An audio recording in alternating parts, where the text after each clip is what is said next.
নমস্কার বন্ধুরা, জ্যোৎস্না রীতিকথায় এটি নতুন পর্বে তোমাদের সকলকে স্বাগত জানাই।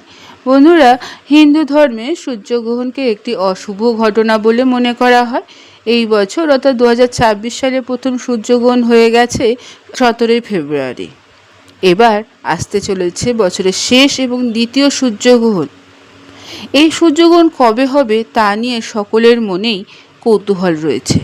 বছরের দ্বিতীয় সূর্যগ্রহণ কবে হবে, এটি ভারতে দেখা যাবে কি যাবে না, আদৌ দেখা যদি যায় তার সূতককাল কখন শুরু হবে, আর এই সূর্যগ্রহণের সময় আমাদের কি কি করণীয় এবং কি কি বর্জনীয় সে নিয়েই সবার মনেই প্রশ্ন থাকে। বন্ধুরা, তাই আজকের পর্বে এই সব প্রশ্নের উত্তর তোমাদের জানাবো। স্কিপ না করে পুরো পর্বটি দেখো। ভালো লাগলে অবশ্যই শেয়ার করে দেবে, লাইক করে দেবে এবং পরবর্তী ভিডিও পাওয়ার জন্য পাশের বেল আইকনটি অবশ্যই প্রেস করে রাখবে। বন্ধুরা, 2026 সালে দ্বিতীয় সূর্যগ্রহণ হবে আগামী 12ই আগস্ট বুধবার। এই দিন শ্রাবণ মাসের অমাবস্যা তিথি থাকবে। শ্রাবণ মাসে সূর্যগ্রহণের সংযোগ খুব কম দেখা যায়। ভারতীয় সময় অনুযায়ী এই সূর্যগ্রহণ শুরু হবে রাত 9:04 এবং শেষ হবে রাত 1:27 অর্থাৎ এই গ্রহণের সময়কাল মোট থাকছে 4 ঘন্টা 24 মিনিট। এবার প্রশ্ন হলো, এই সূর্যগ্রহণ কি ভারতে দেখা যাবে? তাহলে শোনো, 12ই আগস্ট এই গ্রহণে ভারতে দেখা যাবে কি না তা নিয়ে অনেকের মনে প্রশ্ন থাকে। বিশেষজ্ঞদের মতে এই সূর্যগ্রহণ ভারতে কোথাও থেকেই দেখা যাবে না। এই গ্রহণ ইউরোপ, কানাডা, রাশিয়ার উত্তর পূর্ব অংশে দৃশ্যমান হবে।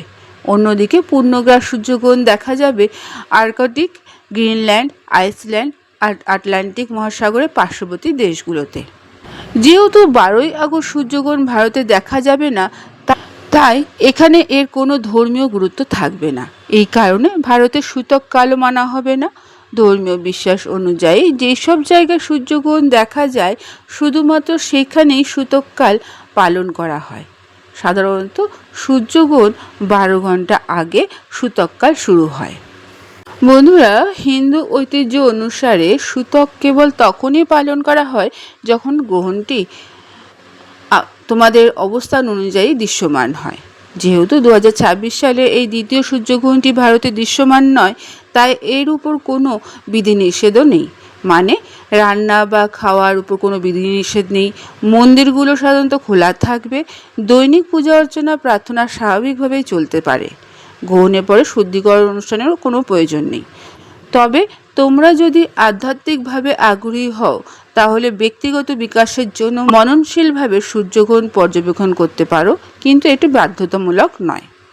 তবুও মানুষ কিছু করণীয় আছে বা বর্জনীয় আছে, সেগুলো পালন করে থাকে। যেমন সূর্যগ্রহণের সময় যেসব করণীয় থাকবে, যেমন ধ্যান, আত্মচিন্তা করা।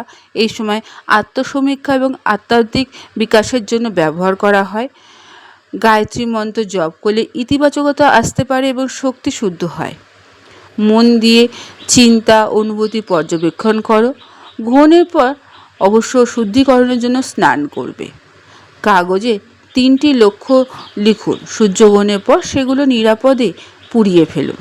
গ্রহণের শুভ কর্মফল হিসাবে যদি দাতব্য প্রতিষ্ঠানে দান করো তাহলে খুব ভালো হয়। তবে সূর্যগ্রহণের সময় কয়েকটি জিনিস একেবারেই করা উচিত নয়। যেমন সরাসরি সূর্যের দিকে তাকানো। এই সময় সরাসরি সূর্যের দিকে তাকাবে না। সঠিক সোলার ফিল্টার ছাড়া এই সময় যদি তাকাও তাহলে চোখের ক্ষতি হতে পারে।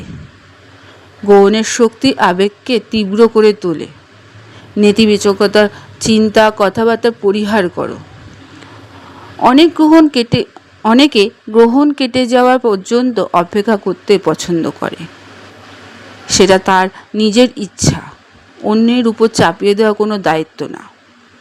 স্থির ভারসাম্যপূর্ণ থাকা, অর্থাৎ এই সময় অতিরিক্ত চিন্তা পরিহার করো। এই সব জিনিস অনেকে এই গ্রহণের সময় পালন করে থাকে। তবে যেহেতু ভারতে দৃশ্যমান নয়, সেহেতু এই সময় এইসব জিনিস না মানলেও চলে। বন্ধুরা, আজকের পর্বটি এখানেই শেষ করলাম। এতক্ষণ আমার ভিডিওটি দেখার জন্য ও শোনার জন্য তোমাদের অসংখ্য ধন্যবাদ।